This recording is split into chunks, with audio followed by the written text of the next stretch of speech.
Sir पहले तो इस हफ्ते आई फिल्म के बारे में बात करते हैं, अक्षय कुमार और भूमि पेडनेकर जी की टॉयलेट एक प्रेम कथा के बारे में। जी जी जी। ये फिल्म इसी फ्राइडे को रिलीज़ हुई है। टॉयलेट एक प्रेम कथा। अक्षय कुमार हैं, भूमि पेडनेकर हैं, अनुपम खेर हैं और दिव्येंदु हैं और इन लोगों से और सुधीर पांडे हैं। बहुत ही मेजर रोल में सुधीर पांडे हैं। सुधीर पांडे को देख करके आपको आश्चर्य होगा कि कैसे एक बुजुर्ग अभिनेता अपनी प्रेजेंस से किसी फिल्म को कितनी बड़ी कर देता है। तो वो फिल्म देखने लायक है। ये फिल्म फ्राइडे को रिलीज हुई है। इसके डायरेक्टर श्री नारायण सिंह हैं और इसे लिखा है सिद्धार्थ और गरिमा ने, जो कि पिछले दिनों काफ़ी चर्चा में रहे हैं। नई लेखक जोड़ी है ये। लेखक जो है जिसको हम कहते हैं, ऐसे लोग हैं दो लोग मिलकर ये कहानियाँ लिखते हैं।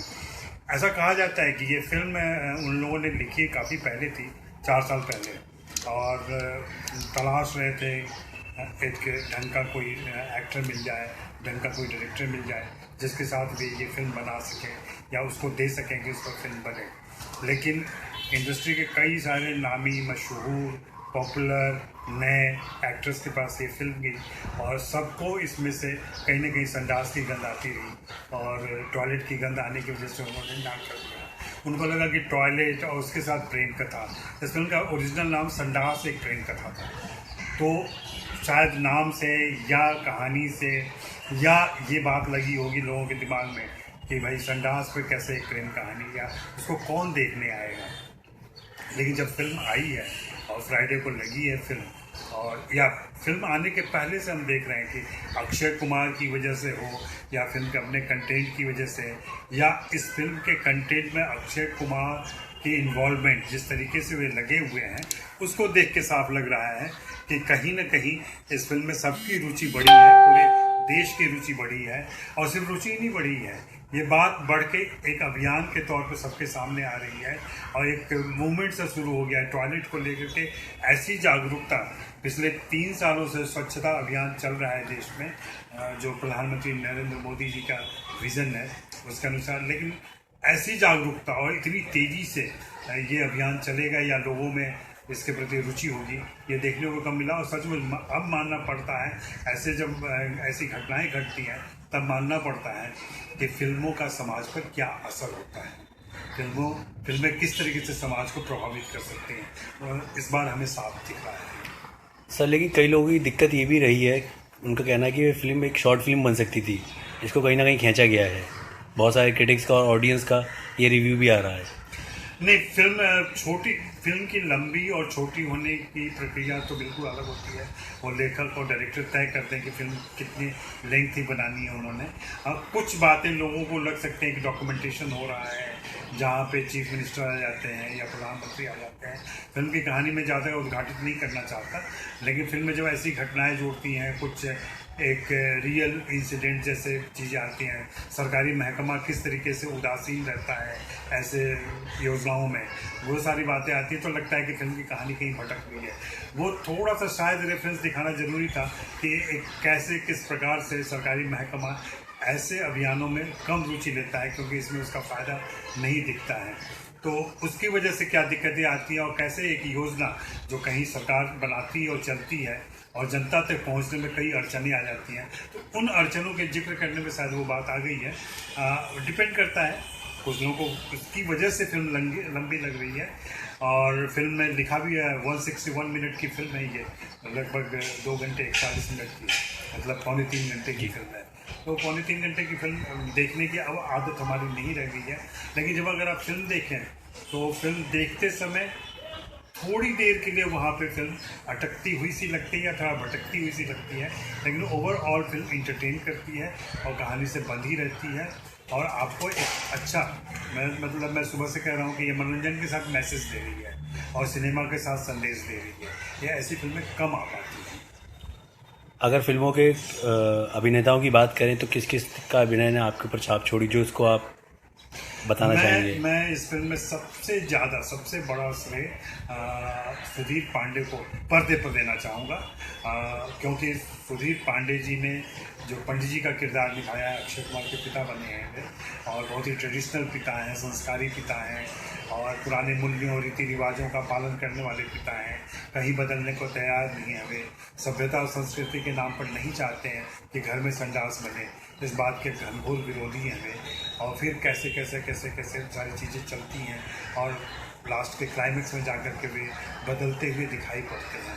तो ये कहीं न कहीं और उनकी वजह से उन्होंने पूरा मेंटेन किया अपने कैरेक्टर को, और जिस ढंग से शुरू से लेकर आखिर तक उनकी प्रेजेंस फिल्म को बहुत ही उम्दा और प्रभावशाली बनाती है। उसके अलावा अक्षय कुमार को जाहिर सी बात है क्रेडिट दिया जाना चाहिए, क्योंकि अक्षय कुमार के होने की वजह से ही यह फिल्म बन सकी और इस लेवल पर बन सकी। किसी और को लेकर शायद बनती तो शायद इतनी बड़ी फिल्म नहीं हो पाती, इतनी चर्चा नहीं हो पाती। उस हिसाब से ये फिल्म काफ़ी बड़ी होगी और मैं भूमि पेडनेकर की तारीफ करना चाहूँगा। भूमि पेडनेकर सिर्फ एक फिल्म पुरानी है और ये उनकी दूसरी फिल्म है। नाम उनका जया है और ये ऐसा संयोग है कि जया के किरदार में उनको देखते हुए मुझे कम से कम जया भादुड़ी की झलक, वही सादगी, वही भोलापन और वही एक सहजता अपने किरदार को निभाने की उनमें दिखाई पड़ती है। तो मुझे ये तीनों किरदार बहुत अच्छे लगे हैं। साथ में अक्षय के भाई के तौर पर दिपेंदु हैं, उन्होंने बहुत अच्छा काम किया है और बहुत उम्दा तरीके से उनकी प्रेजेंस जो है उसको महसूस कराया है। बाकी अनुपम खेर भी हैं जो मुझे बहुत ही गैर ज़रूरी सा लगा कि उनका है, शायद वो दोस्ती यारी में आ गए होंगे और उसकी वजह से उनको एक किरदार दे दिया है। बल्कि जो भूमि के माता पिता की भूमिका उनको संवाद ज़्यादा नहीं मिले हैं, उनकी मौजूदगी है लेकिन संवाद ज़्यादा नहीं मिले हैं। लेकिन एन मोड़ जहाँ लेती है कहानी, जहाँ खास क्रिटिकल पॉइंट है, वहाँ पे उनके संवाद बहुत मायने रखते हैं, जिस ढंग से बेटी के सपोर्ट में खड़े रहते हैं, वो बहुत बड़ी बात है। तो ये फिल्म एक मैसेज देती है, मैसेज ये देती है जो जाहिर सी बात है सभी के सामने है कि खुले में शौच नहीं जाना चाहिए और खुले में शौच जाने से दूसरी दिक्कतें, अनदेखी दिक्कतें हो सकती हैं, उससे बचने की ज़रूरत है। और कैसे घर में शौच कितना ज़रूरी है और उसके पीछे जो एक संकीर्णता हमारी है, एक पुरानी रूढ़ियाँ हैं, रीति रिवाज हैं, जिसकी वजह से हम इन चीज़ों से दूर रहते थे। और पहले का समाज कुछ और था, अभी का समाज कुछ और है।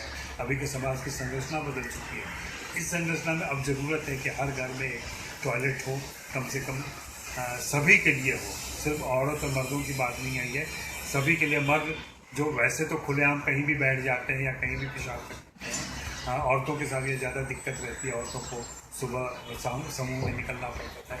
इस फिल्म में उन्होंने लोटा पार्टी नाम दिया है कि सुबह जो औरतें एक साथ झुंड में जाती हैं शौचालय के लिए या शौच के लिए, वैसी घटनाएं गांव देहात में दिखाई पड़ती है, आज भी दिखाई पड़ती है। तो उससे कैसे निकलें, और ये सच्ची बात है, ये तो आंकड़े बताते हैं कि इस देश में 54% जनसंख्या के पास शौचालय नहीं है। ये अपने आप में शर्म की बात है। देश जल्दी ही 70 साल पूरे करने जा रहा है आज़ादी के, और आज़ादी के 70 सालों में यह काम नहीं हो सका। किसको दोषी ठहराएं? और फिल्म के बाकी पहलुओं की बात करें, ये संगीत, ये डायरेक्शन, उनके बारे में। डायरेक्शन श्री नारायण सिंह का यह पहला डायरेक्शन है। वे मूलतः संपादक हैं और कहने का मतलब एडिटर हैं, और एडिटिंग के बाद इसमें आए हैं और उन्होंने पहली फिल्म के हिसाब से काफ़ी बेहतर काम किया है। म्यूज़िक की फिल्म में कोशिश की गई है कि म्यूज़िक को मथुरा और आगरा के आसपास थोड़ा सा ब्रज का टोन आए, और वैसा एक गाना भी है, लठमार गाना, जो लठमार होली का गाना जो होता है वो भी एक रखा गया है। फिर वो गाना बहुत सादगीपूर्ण है और अच्छा लगता है, आसमत पगली प्यार हो जाएगा, वो बहुत ही छोटा सा, उसकी शूटिंग बहुत अच्छी की गई। हालांकि फिल्म में वो गाना बहुत थोड़ी देर के लिए बजता है, बहुत कम समय के लिए बजता है। गाने ठीक ठाक हैं। एक आध गाने जो बाद में गाना आता है या और एक गाना है, वो गाना उतना प्रासंगिक नहीं लगता है फिल्म के अंदर, लेकिन कमर्शियल सिनेमा होने की वजह से ऐसे गाने डाल दिए जाते हैं और उनकी ज़रूरत हो जाती है। बाकी और कुछ क्या बताना चाहेंगे तो आप? दोस्तों बस आप लोग ये देखिए और बताइए कि किस ढंग से ये अच्छा लगता है, बुरा लगता है आपको, फिर हम ये सिलसिला आगे जारी रखेंगे। और हम चाहेंगे कि अगर आप लोगों के पास कुछ सवाल हो तो उन सवालों को भी आप पेश करें। आप मेरे फेसबुक लाइव पे कर सकते हैं। एक सवाल हमारे पास आया है, अगर आप जवाब देना चाहें तो। सर, कहा जा रहा है कि फिल्म गुटरगू की कॉपी है। हमने टॉयलेट देखी है लेकिन गुटरगू नहीं देखी है, तो आप क्या कहना चाहेंगे? नहीं, ऐसा नहीं है। मैंने दोनों देखी हुई है और मैं बिल्कुल नहीं मानूंगा कि ये कॉपी है, क्योंकि फिल्म की कहानी बिल्कुल अलग है, पृष्ठभूमि अलग है, कैरेक्टर अलग है। और इस ढंग से अगर नकल की बात की जाने लगे तो सारी प्रेम कहानियाँ एक दूसरे की नकल हैं, क्योंकि हर फिल्म में प्रेम की ही बात होती है। तो अगर शौचालय की बात है तो सिर्फ शौचालय की वजह से कोई फिल्म किसी फिल्म की नकल नहीं हो जाती है। और इस पर विशेष कुछ कहने के, और अदालत में भी लोग गए थे, अदालत ने इसको ऑलरेडी रिजेक्ट कर दिया है। तो हमें इस देश की कोर्ट की जो की मान्यता को हमें स्वीकार करना चाहिए और इस बात को मान लेना चाहिए। हाँ, उस फिल्म को देखने का भी मौका मिलना चाहिए, उस फिल्म को रिलीज़ मिलनी चाहिए। उसके निर्माता कोशिश कर रहे हैं, शायद जल्दी ही